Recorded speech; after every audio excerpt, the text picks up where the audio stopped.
இன்றைக்கான எபிசோடில் வந்து நோ விக்ஷன்னு சொல்லிட்டாரு விஜய் சேதுபதி சார். ஏன்னா கனியை வந்து எவிக்ட் பண்ணுறதா இருந்துச்சு. பட் லாஸ்ட் மினிட்ல வந்து எவிக்ட் பண்ணல, சேவ் பண்ணிட்டாரு. ஆனாலும் இந்த ரவ்யாவை வந்து எவிக்ட் பண்ணவே மாட்டேங்கிறாரு. நெக்ஸ்ட்டு வந்து இந்த மொட்டை கடிதாசியை பற்றி கொஞ்சம் படிக்க சொன்னார்.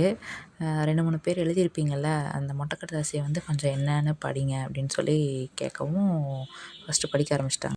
யாருன்னு தெரில, கமருதனுக்கு ஒரு லெட்டர் விட்டாங்க. அன்பே கம்மு, நீ குழந்தைத்தனமாக இருக்க இன்னும் உங்ககிட்ட வந்து நெருங்கத்தான் தோணுது அப்படின்னு. இது கண்டிப்பாக அரோராவாக தான் இருக்கும். அந்த கடிதாசியை கேட்டுட்டு கமருதனுக்கு வெக்கம் தாங்கலை, ஒரே புன்னகையோடு இருக்கார். இது யார் எழுதியிருப்பா அப்படின்னு வந்து அவரும் யோசிச்சுட்டு தான் இருக்கார். அண்ட் அடுத்தது வந்து இந்த லெட்டரை வந்து கமருதனுக்கு யார் எழுதியிருப்பான் அப்படின்னு கமெண்டில் நீங்கள் சொல்லிட்டு போங்க.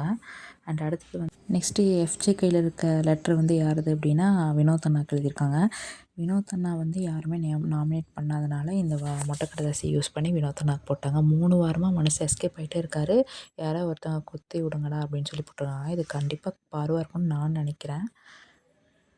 அடுத்தது வந்து வியானாக்கு ஒரு லெட்ரு போட்டிருக்காங்க. எஃப்ஜே கிட்ட வந்து ஃப்ரெண்டுன்னு சொல்லிட்டு நீ ஒன்று பண்ணுற பார்த்தியா, அது வந்து நல்லா இல்லை அப்படின்னு சொல்லி போட்டிருக்காங்க. பட் இது யார் வந்து வியானாக்கு எழுதியிருப்பாங்க அப்படின்றது தெரியல. உங்களுக்கு யாராவது தெரிஞ்சால் கமெண்ட் செக்ஷனில் இதையும் சொல்லிட்டு போங்க, யாருன்னு தெரில. அடுத்தது நம்ம எஃப்ஜேக்கு எழுதியிருக்காங்கப்பா, சூப்பராக எழுதியிருக்காங்க. நீ வந்து ஃபஸ்ட்டு தலையாக இரு, அதுக்கப்புறம் தலை தீபாவளிக்கு பிளான் பண்ணுவேம்மா அப்படின்னு சொல்லி எழுதியிருக்காங்க. சூப்பராக எழுதிட்டு போயிருக்காங்க. மனசில் இருக்கிறதெல்லாம் இந்த மொட்டை கடிதாசி டாஸ்க் இருக்கிறனால எல்லாத்தையும் கொட்டி தீர்த்துட்டாங்க எல்லோருமே. அடுத்தது வந்து ரீஎன்ட்ரி வந்து வைல்ட் கார்டில் வந்து ஆதிரையை போடலாம் அப்படின்ற மாதிரி இருக்குது. மேக்ஸிமம் அனுப்பிடுவாங்க. ஏன்னா எஃப்ஜே வந்து வியானா கூட இருக்கிறதுனால வந்து இதை அனுப்பலாம்.